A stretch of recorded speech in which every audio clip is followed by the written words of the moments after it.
कल झारखंड में हेमंत सोरेन का सरकार का शपथ ग्रहण समारोह है और कल हेमंत सोरेन तीसरी बार राज्य के मुख्यमंत्री पद का शपथ लेंगे। एक तरफ जहां इंडिया गठबंधन में काफी खुशी देखी जा रही है, वहीं दूसरी तरफ कह सकते हैं कि एनडीए के खेमे में काफी नाराजगी है।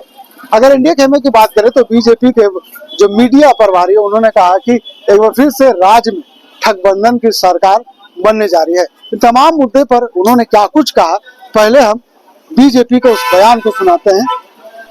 ये निश्चित तौर पर दुर्भाग्यजनक है कि पूरे 5 साल आदिवासियों के, दलितों के खिलाफ काम करने वाली ये सरकार और फिर से एसटी सीट जीतने में सफल हुई है। मैं समझता हूं कि क्षणिक लाभ और प्रलोभन, ये मैं समझता हूं मुद्दों के ऊपर ये हावी रहे हैं कि सहज सरल जनजाति समाज के लोग होते हैं, लेकिन दूरगामी प्रभाव यह छोड़ेगा और जनजाति समाज के बीच में जब जागृति आएगी, जब वास्तविकता से वो परिचित होंगे, तो मैं समझता हूं कि इस सरकार के खिलाफ जनजाति समाज पूरी तरह से तैयार होगा और इसका मुकाबला करेगा इनके अन्याय का। अभी भले ही हम सीट में नहीं आ पाए हैं, सीटों में हम अपने मुद्दों को परिवर्तित नहीं कर पाए हैं, लेकिन ऐसी बात नहीं है। जो मुद्दों को लेकर के, जिन मुद्दों को लेकर के भारतीय जनता पार्टी ने लड़ाई लड़ी है और आगे भी हम उस मुद्दे को लेकर के जाएंगे, चाहे वो बांग्लादेशी घुसपैठ हो, रोटी बेटी माटी का मुद्दा हो या आदिवासी दलितों के साथ जो अन्याय अत्याचार पिछले 5 सालों में हुआ है, उन सारे मुद्दे आज भी हैं और ये मुद्दे आगे भी जाएंगे, सदन में भी जाएंगे, सड़क पर भी जाएंगे और यह लड़ाई अभी चलेगी। जब तक इसका समाधान नहीं निकल जाता है तब तक ये लड़ाई चलेगी। कुछ समय के लिए भले ही ये सरकार सीट जीतने में सफल हो पाई है, लेकिन आगे ये भ्रम जुटेगा। इस फाइट के मुद्दा क्या बने रहे? निश्चित तौर पर ये तो इसके राज्य की अस्मिता का मुद्दा है, ये जनजाति समाज के अस्तित्व का मुद्दा है, इसलिए इसको कभी भी भुलाया ही नहीं जा सकता है। जब तक इसका आर पार समाधान नहीं होगा तब तक इस मुद्दे को शांत छोड़ा नहीं जा सकता है। हम घुसपैठियों के हाथों हम इस राज्य को नहीं छोड़ सकते हैं, जनजाति समाज को नहीं छोड़ सकते हैं। भले ही वोट बैंक की राजनीति करके ये इंडिया अलायंस के सरकार मुख्यमंत्री जी के नेतृत्व में भले ही तुष्टीकरण करती रहे, लेकिन हम इसको कभी भी बर्दाश्त नहीं करेंगे और जनता के बीच में जितना लेके जाना होगा, जब लेके जाना होगा, हम लगातार इसको लेके जाएंगे और हम बताने में सफल होंगे। लास्ट में आप देखेंगे तो क्या जिस तरीके से संथाल में डेमोग्राफिक चेंज का मुद्दा उठा था, तो क्या वहां का वोटर जो है वो समझ नहीं पाया या फिर आप लोग समझाने में पीछे रह गए? नहीं, मैंने कहा ना कि चुनाव जीत हार के कई कारण होते हैं, मुद्दे वहां के लोगों ने भी समझा है और भले ही वो वोट में परिवर्तित नहीं हो पाया है, उसके और भी कई कारण हैं, कभी तत्कालीन कारण कुछ होते हैं जिसमें कि आप फिर से ठगबंधन सरकार जो है सो एक बार जनता को ठगने में और प्रशासनिक महकमे का दुरुपयोग करने में सफल हुई है। मैं समझता हूं कि धीरे धीरे ये उनकी पोल खुलेगी और जनता वास्तविकता से परिचित होगी। बीजेपी के नेता के उस बयान को सुना, उन्होंने क्या कुछ कहा। सरकार कल अपनी इतिहास रचने जा रहे हैं, क्योंकि झारखंड में 24 साल के बाद एक बार फिर से हेमंत सरकार रिपीट कर रही है और ये इतिहास है झारखंड का कि अब तक कोई भी रेगुलर सरकार रिपीट नहीं किया है। तो कल हेमंत सोरेन रांची के मोरहाबादी मैदान में वहां पे शपथ ग्रहण समारोह में शामिल होंगे, मुख्यमंत्री पद का शपथ लेंगे और कम से कम वहां पे 30 से 40 हजार उनका इस शपथ समारोह का लोग साक्षी बनेंगे। तो आपने सुना कि बीजेपी क्या कुछ कहते हुए नजर आ रहे। चलिए अब हम आपको इंडिया गठबंधन के घटक दल के नेता का बयान सुनाते हैं, उन्होंने किस तरह से बीजेपी को उस बयान को जवाब देते हुए नजर आए। शायद झारखंड की जनता को ठग कहने का काम कर रही है बीजेपी, क्योंकि जनता ने उनको वोट जो उनका जो लोक लुहान वादे थे उस पर नहीं आई, इसलिए पूरे झारखंड की जनता को गाली देने का काम करे, जो कहीं भी लोकतंत्र की शोभा नहीं देता है।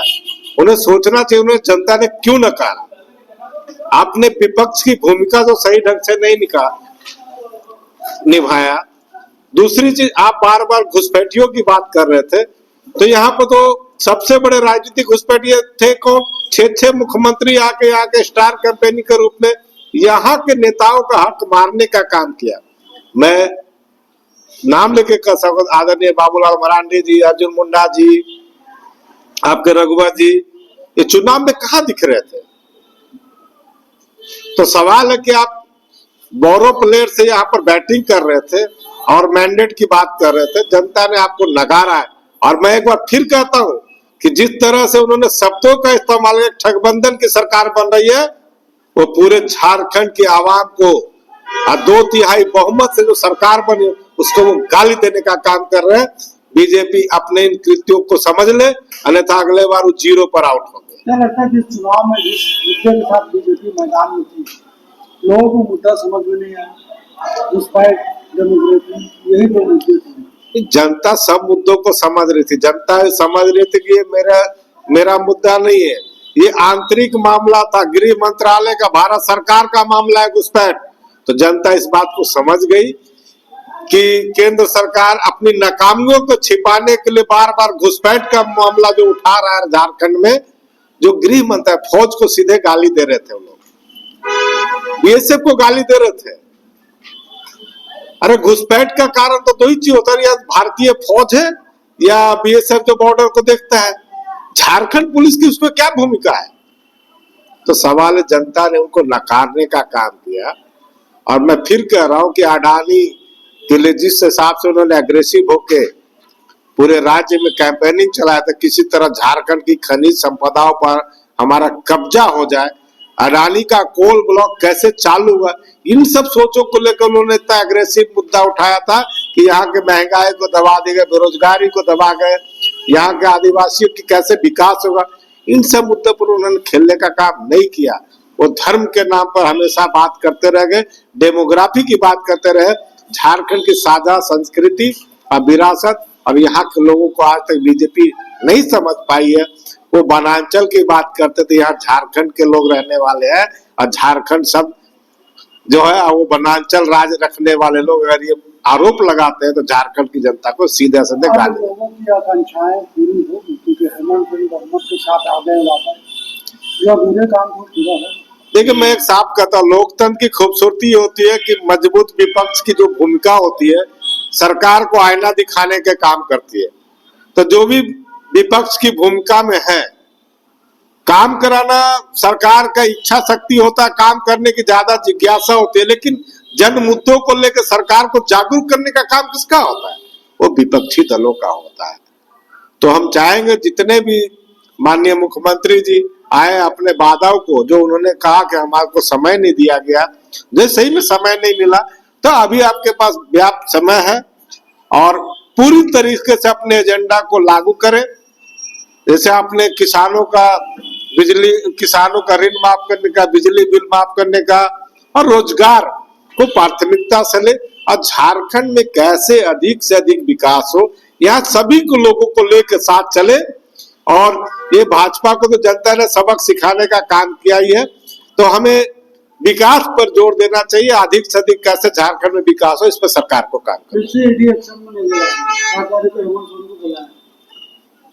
देखिए, ईडी और सीबीआई तो उनका एक एजेंडा है। एक मैंने कहा आपको कि झारखंड की जनता ने जब नकार दिया तब उनके पास वही बचे ईडी, सीबीआई और जो भी है उनका जो एजेंसियां, केंद्रीय एजेंसी, जिनका उपयोग वो करते हैं डराने धमकाने के लिए।